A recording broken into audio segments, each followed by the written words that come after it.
Okay, good morning, everyone. Today is day 13 of the Solidity Bootcamp, and we'll continue the multi-sig lesson from yesterday that we introduced with our diagrams and stuff. Okay, yes, so today is just a dive into the multi-sig wallet app, into the app itself. If you remember, I sent some links in the Learn and Share Invisible Garden channel. Okay, so if you open the guide here, you can follow me as well. Or I might take a little different approach and just, because I already did this and it needs no coding, so you can follow the guide for the next 10 or 15 minutes and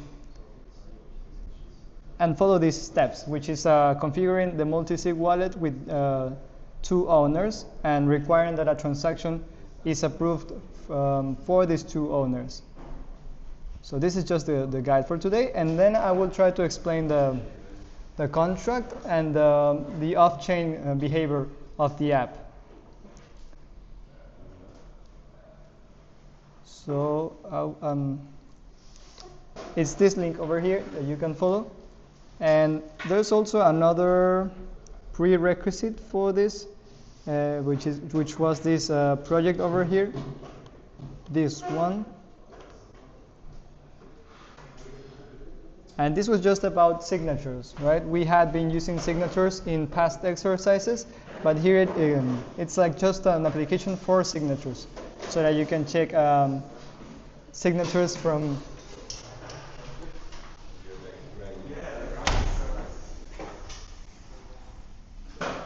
Thank you.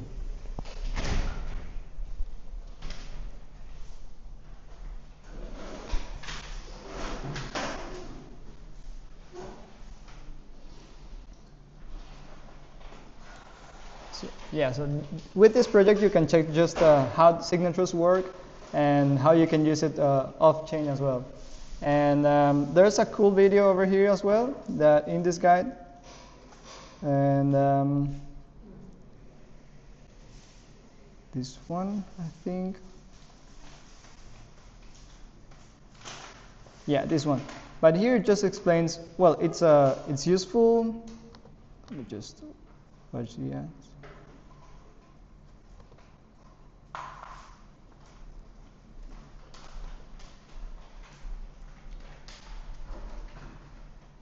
It explains a little bit more about meta transactions, but focused on the signing part, like how you can generate addresses for users without the users knowing that they're using an address or a public-private key pair. It starts with this, and then it continues with how you can use these private and public keys to sign messages from within an application, and then how someone else or a contract or an external contract or another user can use your signature to send a transaction on your behalf.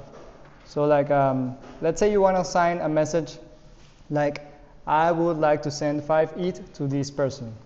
And if you sign this message and someone else or a contract reads this, it can extract your signature, your address from the signature, and it can send this transaction on your behalf without you having to expend any gas or any ether. So this is why it's useful to use this signing and recovering the signatures from a contract itself. You can watch this, it's 10 minutes, but I already watched it, and this is kind of the summary from the video, right? And this logic is going to be applied in the exercise as well, so I'm going to try to explain where in the exercise the signing and recovering the address is applied. But for now, like I said, I'm going to give like 10 minutes so that you can follow this guide. As I said, in this guide, there's no code editing, just executing commands in the terminal and then trying out the application from the front end. So you should have something like this, a multi-sig configured with two owners, 2 addresses as owners of the multi-sig wallet. Okay, so do you have this guide? Do everyone has this guide? Cool. And then I will move on to explaining how it works. We're trying to.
Oh, I forgot to tell you, but if you have an error on your first run of yarn deploy, it must be that you have to change the address here, because here you get like your address, and so you just gotta grab your front-end address from the interface and paste it there,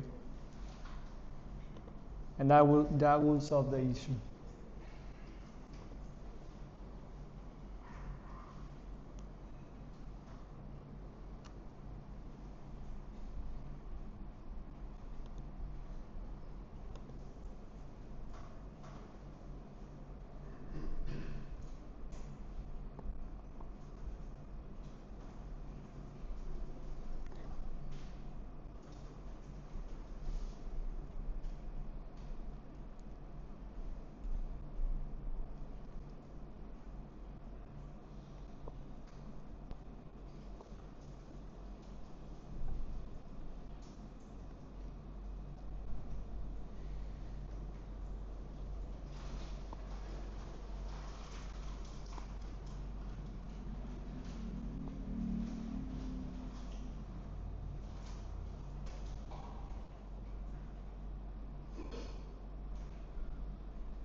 Pues,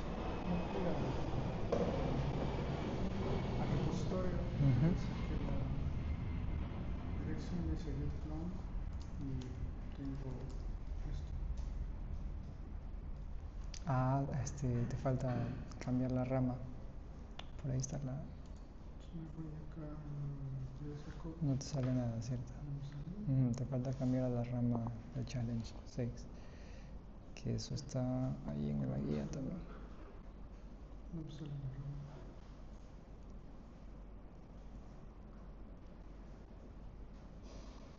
Ajá, pero ¿y si le ejecutas el comando, qué te sale? No te sale nada tampoco. ¿Dónde está? Ahí está la guía. Ahí la tienes. La guía.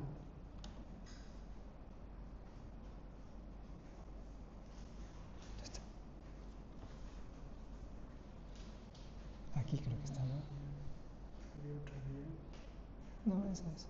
Ajá, la misma que tienes ahí.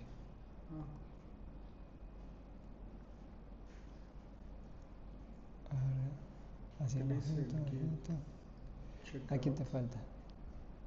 Sí, esta también la hice, no me salió nada. Capaz que... es que le puse menos B. No, una bandera.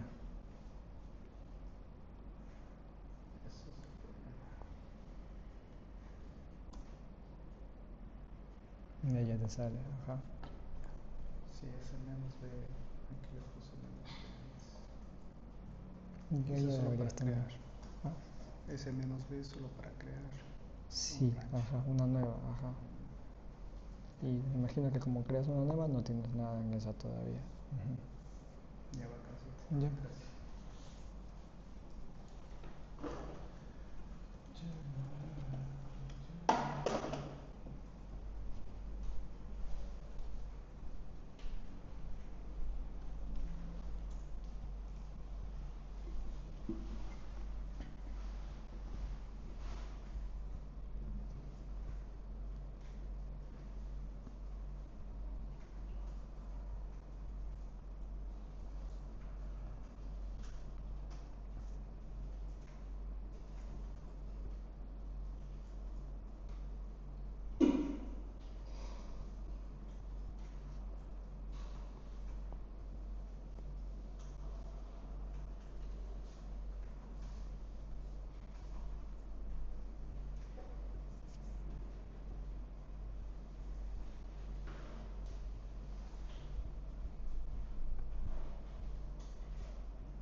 Okay, so I have like around 10 or 15 minutes to try to explain this.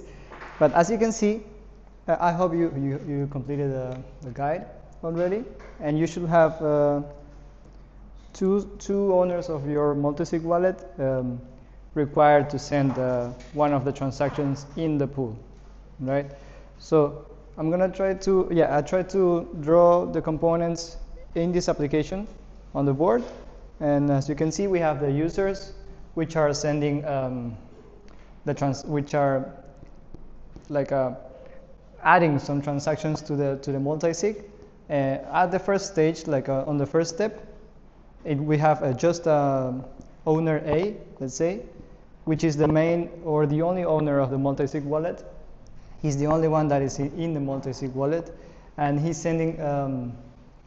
He's gonna add more owners to the wallet, so he's gonna send add owner. Yes, I think so. Add owner to the front end, and then the front end is gonna create all the meta information for the transaction with the signature of owner A. And since owner A is the only it's the only owner of the wallet for now in the first stage, the transaction can be executed in the pool. This transaction is going to be sent to the pool, and it's going to appear here, like. And this transaction is going to have two options displayed in the front end, which is sign and execute. Yes, this is displayed in the front end. But since this is the only owner of the multisig, the execute button is going to be available for him to execute this transaction. What else? Yes, so he's going to execute the transaction to add, let's say, add owner, and he wants to add B, right? And once he clicks up to this point, no ETH has been sent or transferred. Everything has been done off-chain in the front end, because we have a library called Beam. I don't know if you saw that in the code already, but with Beam we can interact with some hooks that we get predefined, and we can sign our messages for user A, let's say. So this message is going to be created. We're going to have metadata, let's say, and then the signature, right? With the help of PIN, and this is going to be stored in the pool.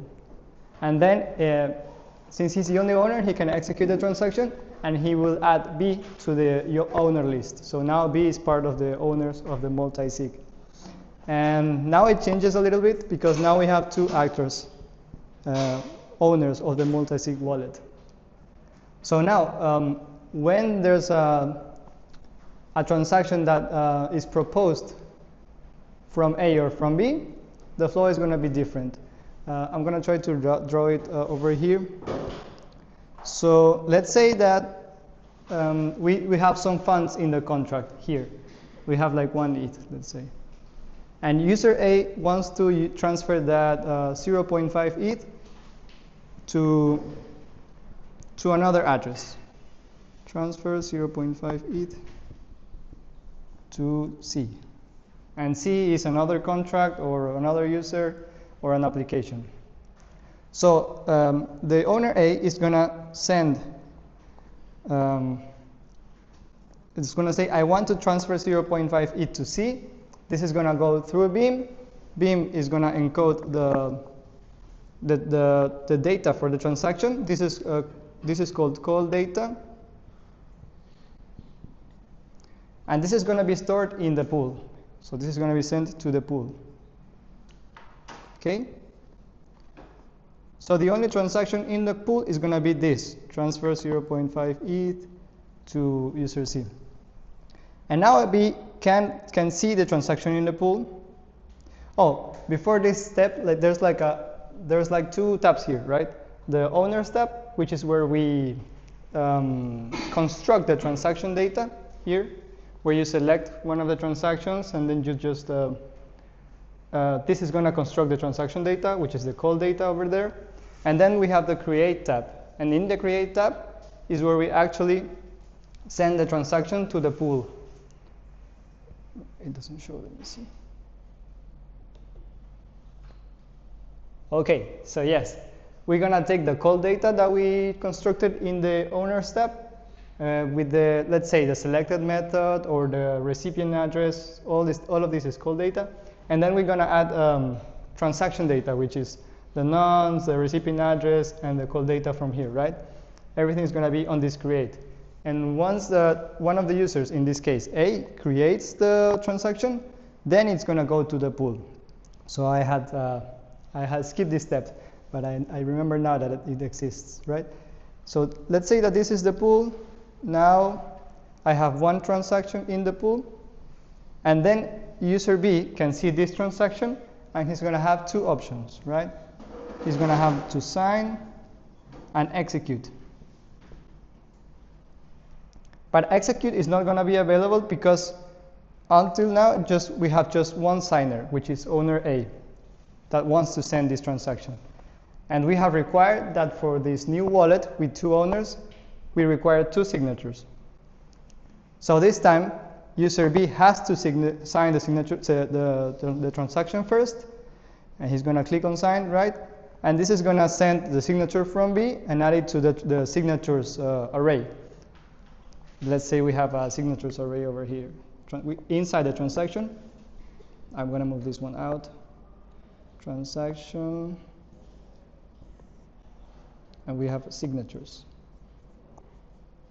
which is going to be an array.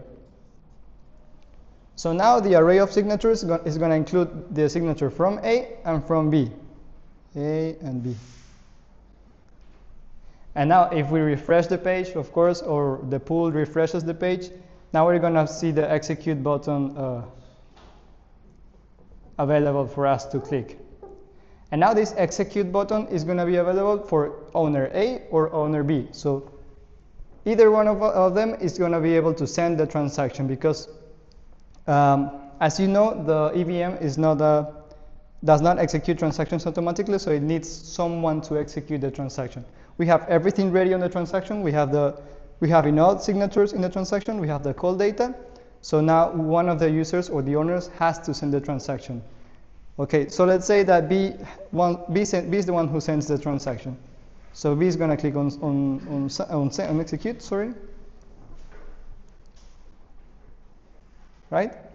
And now we're going to have B execute the transaction, and thus he's going to need some ETH. And this is the first step of the process where ETH is involved, because he's going to take all this transaction data and he's going to send this to the EVM. Thus, changing the state of the EVM requires some ETH. Okay, I think it's clear. If it's not clear, if you have any questions, just ask me. But this is the flow of the application that we have over there. Okay.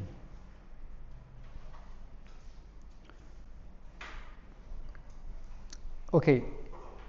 And one of the challenges that you have in the guide here, it says let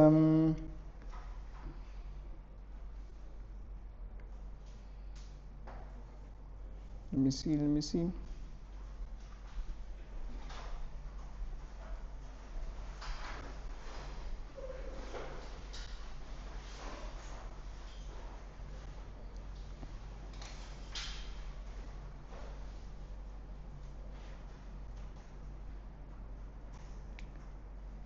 Oh, let me take a look at the code so that you can see.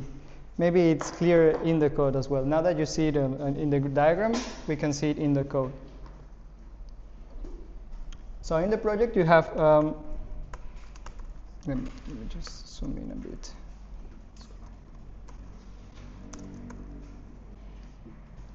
You have your Meta multi-sig wallet contract. You have your, of course, in the hard hat package. And then you have the Next.js package, which is going to contain just the interface.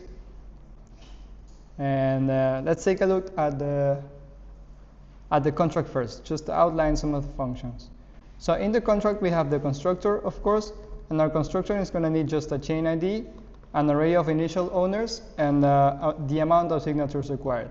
So when we deploy the Meta multi-sig wallet for the first time, we're adding the user A, which is going to be the front-end address, as the first owner of the wallet, and we're just going to require that one signature is required to send the transactions. This is the initial deployment, right? After this, we're going to be able to change the owners array and the signatures required through these functions over here. So the add signer and remove signer are going to interact with this array of signers, right? This one over here.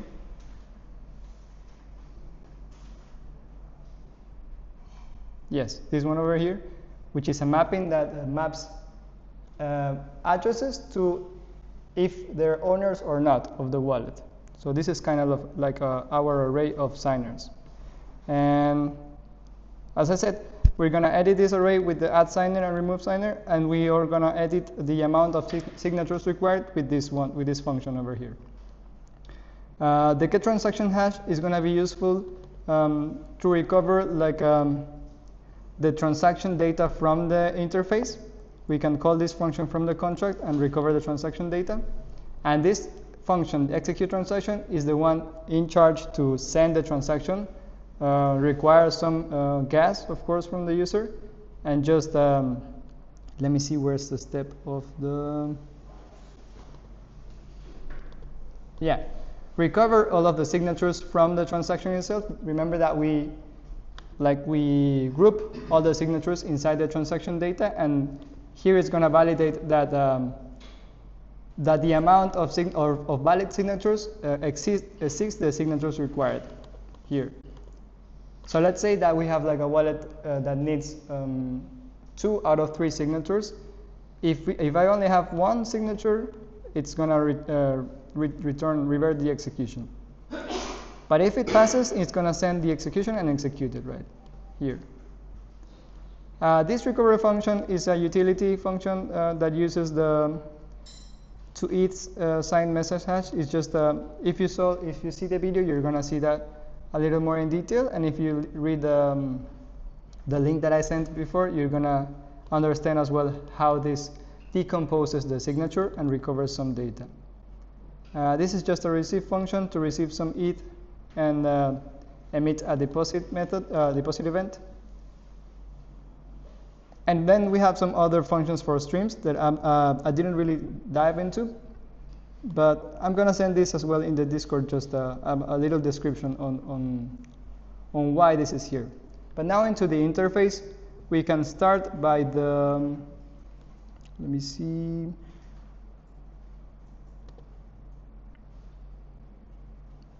the owners page. So the owners page is going to allow us to add and remove an owner, right? So we have,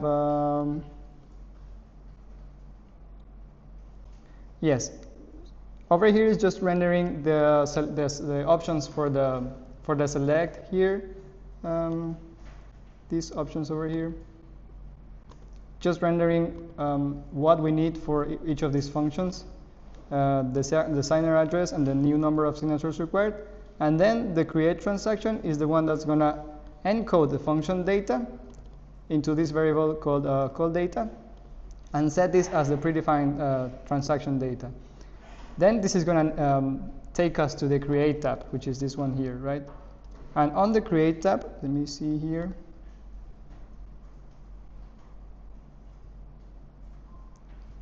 We're going to make use of this predefined transaction data, which includes the method name, the signer, and we're going to use this for the transaction data, like the one that has the nonce, the one that has the more data for the transaction to be executed later.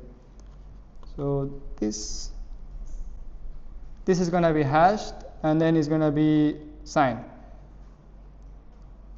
Okay. Here's where all the transaction data gets grouped, right? We have the chain ID, address, nonce, to everything.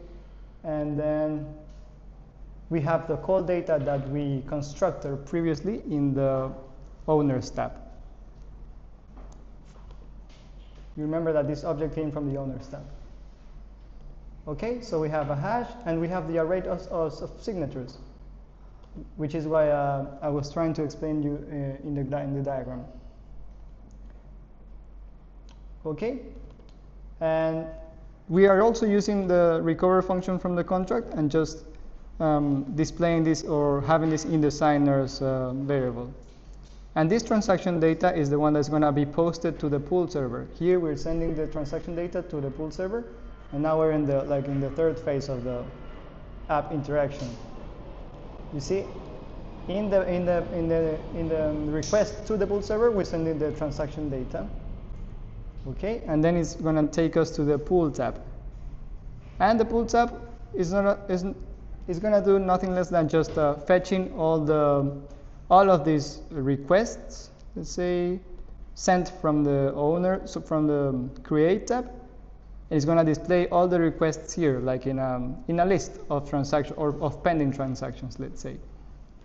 And each one of these transactions is going to display the sign and the execute button, disabled or enabled depending on which phase of the interaction we are, right? If we need more signatures, it's going to display the sign button as enabled. And if we already have enough signatures, which is again being fetched from the contract itself, we're going to have the execute button enabled. So everything about that is in this transaction item here.